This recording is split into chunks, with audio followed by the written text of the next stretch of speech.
Hello guys, ಇದು ನಮ್ಮದು ಮನೆ ಕ್ಲೀನ್ ಮಾಡ್ತಿರೋ ವ್ಲಾಗಲ್ಲ, ಮನೆ ಖಾಲಿ ಮಾಡ್ತಿರೋ ವ್ಲಾಗು. ಇದು ಬಂದ್ಬಿಟ್ಟು ಈಗ ಮನೆಯನ್ನು ನೆಕ್ಸ್ಟ್ ವೀಕಲ್ಲಿ ನಾವು ಖಾಲಿ ಮಾಡಬೇಕು. ಇದು ಮಂಡೇ ವ್ಲಾಗ್ ಆಗಿರುತ್ತೆ ನೋಡಿ. ಆಲ್ರೆಡಿ ನಾನು ಲಾಸ್ಟ್ ಫ್ರೈಡೇ ಇದನ್ನೆಲ್ಲ ತೆಗೆದು ಪಾತ್ರೆಗಳನ್ನ ತೊಳೆದು ಮೂಟೆ ಕಟ್ಟಿ ಇಟ್ಟಿದ್ದೀನಿ. ಇವಾಗ ಸ್ವಲ್ಪ ಸ್ವಲ್ಪನೇ ಮೇಲಿರೋ ಸಾಮಾನೆಲ್ಲನೂ ಕೆಳಗಡೆ ಇಳಿಸಿ ಯಾವ್ದು ಬೇಕು ಬೇಡ ಅಂತ ಚೆಕ್ ಮಾಡ್ತಿದ್ದೀವಿ. ನನ್ನ ಪ್ರಕಾರ ನಾವು ನಮ್ಮ ಮಿಡಲ್ ಕ್ಲಾಸ್ ಫ್ಯಾಮಿಲಿಲೇ ಅಷ್ಟು ಎಲ್ಲನೂ ಬೇಕು ಅಂತ ಇನ್ನೊಂದು ಮನೆಗೆ ತೊಗೊಂಡೋಗ್ತೀವಿ. ನೆಕ್ಸ್ಟ್ ಮನೇಲಿ ಅದು ಯೂಸ್ ಮಾಡಲ್ಲ, ಅದು ಹಾಗೆ ಇರ್ತೀವಿ. ಮತ್ತು ನೆಕ್ಸ್ಟ್ ಅದೇ ಕಂಟಿನ್ಯೂ ಆಗ್ತಾ ಇರುತ್ತೆ. ಸೊ ಅದು ಕಂಟಿನ್ಯೂ ಆಗೋದು ಬೇಡ, ಇಲ್ಲಿಂದ ನೆಕ್ಸ್ಟ್ ಮನೆಗೆ ಅಂತ ಹೇಳ್ಬಿಟ್ಟು ಅದನ್ನೆಲ್ಲ ತೆಗೆದು ಯಾವ್ದು ಬೇಕು ಬೇಡ ಯೂಸ್ ಮಾಡೋದು ಮಾತ್ರ ಎತ್ತಿಡ್ತಾ ಇದ್ದೀನಿ. ಇಬ್ಬರು ಮಕ್ಕಳು ಇರೋದ್ರಿಂದ ಒಂದೇ ಸಲ ಯಾವುದನ್ನು ಕ್ಲೀನ್ ಮಾಡ್ಕೊಳಕ್ಕಾಗಲ್ಲ. ಅದಕ್ಕೆ ದಿನ ಸ್ವಲ್ಪನೇ ಕೆಳಗಡೆ ಸಾಮಾನುಗಳನ್ನ ಇಳಿಸ್ಕೊಂಡು ಕ್ಲೀನ್ ಮಾಡ್ತಾ ಇದ್ದೀವಿ. ನಮ್ಮಲ್ಲಿರೋ ಎಕ್ಸ್ಪೆನ್ಸಿವ್ ಐಟಮ್ಸ್ ಅಂದರೆ ಇದೆ ನೋಡಿ.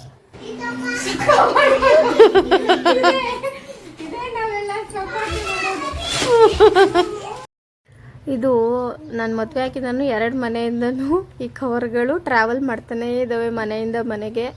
ಇವಾಗ ಅದು ಬೇಡ ಅಂತ ಎತ್ತಿಟ್ರು ಇನ್ನೂ ಅದ್ರಲ್ಲಿ ಬೇಕು ಅಂತ ಕೆಲವೊಂದು ಆರಿಸಿ ಎತ್ತಿಟ್ಕೊಳ್ತಾ ಇದ್ದೀನಿ ಕವರ್ಗಳನ್ನ. ಇದು ನೋಡಿ ನಮ್ಮ ಮ್ಯಾರೇಜ್ ಫೋಟೋ.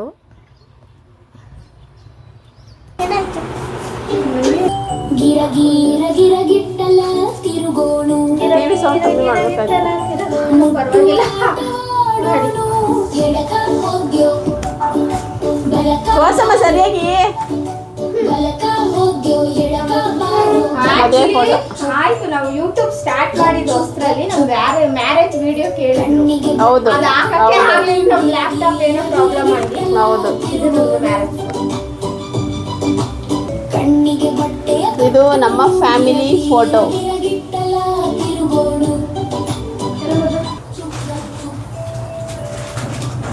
ಈ ಕ್ಲಾತ್ ಇವ್ರು ಹುಟ್ಟಿದಾಗ ಕಚ್ಚೆ ಕಟ್ತಾ ಇದೆ ಕ್ಲಾತ್. ಏನಾದರೂ ಒಂದು ವಸ್ತು ನೋಡಿದ್ರೆ ಆಸೆಪಟ್ಟು ತೊಗೊಂಬಿಡ್ತೀವಿ. ಅದೇ ಈ ಮನೆ ಶಿಫ್ಟ್ ಮಾಡಬೇಕಾದ್ರೆ ನಾವು ಯಾಕೆ ತೊಗೊಂಡ್ವಿ, ಇದನ್ನು ಯೂಸ್ ಆಗುತ್ತಾ ಅನಿಸುತ್ತೆ. ಮತ್ತೆ ಯಥಾ ಪ್ರಕಾರ ಮನೆಗೆ ಹೋಗಿ ಎಲ್ಲ ಜೋಡಿಸಿದ್ಮೇಲೆ ಬೇರೆ ಇನ್ನೊಂದು ಏನಾದರೂ ನೋಡಿದ್ರೆ ಯಾವಾಗಾದರೂ ಯೂಸ್ ಆಗುತ್ತಲ್ವಾ, ನಮಗಿಲ್ಲ ಅಂದರೆ ನಮ್ಮ ಮಕ್ಳಿಗೆ ಯೂಸ್ ಆಗುತ್ತಲ್ವಾ ಅಂತೇಳಿ ತೆಗೆದು ಇಟ್ಕೊತೀವಿ. ಮೈಂಡ್ ಸೆಟ್ಟೇ ಅದು, ನಮ್ಮ ಜನರು ಮೈಂಡ್ ಸೆಟ್ಟೇ ಅದು. ನಮ್ಮ ಜನರು ಅನ್ನೋದಕ್ಕಿಂತ ನಮ್ಮ ಮೈಂಡ್ ಸೆಟ್ಟೇ ಅದು. ಇನ್ನೂ ಎಲ್ಲ ಕಂಪ್ಲೀಟಾಗಿ ವಸ್ತುಗಳನ್ನ ಇನ್ನೂ ಜೋಡಿಸಿಲ್ಲ. ಹಾಲಲ್ಲಿ ಕಿಚನಲ್ಲಿ ಇರೋದು, ಅದು ಮೇಲೆ ಕಬೋರ್ಡಲ್ಲಿ ಏನೇನು ಹಾಕಿದ್ವಿ ಅದನ್ನು ಮಾತ್ರ ತೆಗಿತಾ ಇದ್ದೀವಿ. ಅದನ್ನು ನಮ್ಮ ಮಾವ ತೆಗೆದು ಕೆಳಗಡೆ ಇಳಿಸ್ಕೊಡ್ತಾ ಇದ್ದಾರೆ. ನಾನು ಒಂದೊಂದೇ ಎಲ್ಲ ಜೋಡಿಸ್ಕೊತಾ ಇದ್ದೀನಿ. ಇನ್ನು 80% ಕೆಲಸ ಬಾಕಿ ಇದೆ. ಜಸ್ಟ್ 20% ಮಾತ್ರನೇ ಮುಗಿಸಿದ್ದೀವಿ 2 ದಿನದಲ್ಲಿ.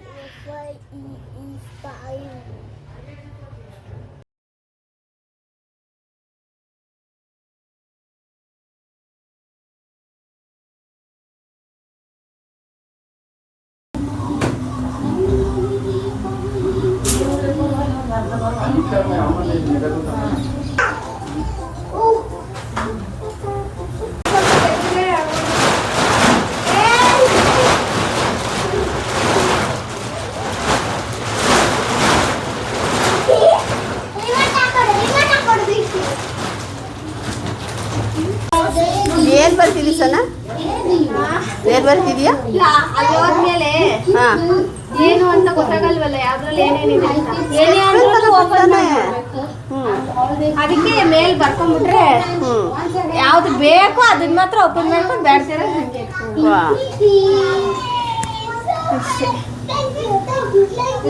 ಇದರಲ್ಲೆಲ್ಲ ಪೆನ್ಗಳು ಇದಾವೆ. ಇದೆಲ್ಲ ನನ್ನ ಮಕ್ಕಳ ಆಟ ಸಾಮಾನು, ಇದೆಲ್ಲ ಪಾತ್ರೆ, ಇದೆಲ್ಲಾನು ಚಿಕ್ಕ ಪಾತ್ರೆಗಳು. ಇವೆಲ್ಲ ಇನ್ನೇನು ಇದ್ರಲ್ಲಿ ಏನಿದೆ ಅಂತ ಗೊತ್ತಾಯ್ತಲ್ಲ. ತಾಳನ ಕೆಳಗಡೆ ಮತ್ತೆ ಮಕ್ಕಳು ಮಿಸ್ ಮಾಡ್ಕೊಂಡು ಬಟ್ಟೆ ಬ್ಯಾಗ್ ಕೊಡು. ಏನು ಸರ್ ನಮ್ಮ ಮೂಟೆ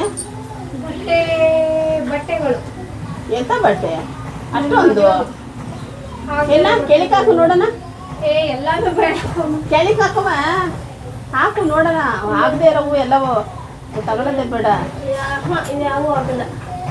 ಎಲ್ಲ ಸಣ್ಣ ಹುಡುಗರು ಹಾಕ್ಕೊತಾ ಇದ್ದೀನಿ. ಕೆಳಗಡೆ ಇಳಿಸಿದ ಐಟಮ್ನೆಲ್ಲ ಮೂಟೆ ಕಟ್ಟಿ ಅದು ವೇಸ್ಟ್ ಎಲ್ಲ ಎಸ್ತು ನೀಟಾಗಿ ಕಸ ಗುಡಿಸ್ತಾ ಇದ್ದೀನಿ. ಇನ್ನು ಕೆಲವು ಐಟಮ್ಸ್ ಇದೆ, ಅದನ್ನ ನಾಳೆ ಕೆಳಗಡೆ ಇಳಿಸಿ ಅದನ್ನು ಮೂಟೆ ಕಟ್ತೀವಿ.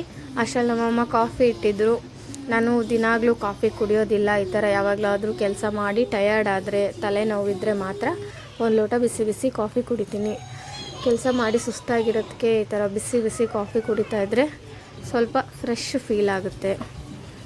ಇನ್ನು ಮನೆ ಶಿಫ್ಟ್ ಮಾಡೋವರೆಗೂ ಮನೆ ಜೋಡಿಸೋದು, ಮನೆ ಕ್ಲೀನಿಂಗ್ ವೀಡಿಯೋಸು ಬರ್ತಾ ಇರುತ್ತೆ ಡೈಲಿ ವ್ಲಾಗಲ್ಲಿ. ಅಲ್ಲಿವರೆಗೂ ನಮ್ಮ ಚಾನಲ್ನ ನೋಡ್ತಾ ಇರಿ. ಬಾಯ್ ಬಾಯ್.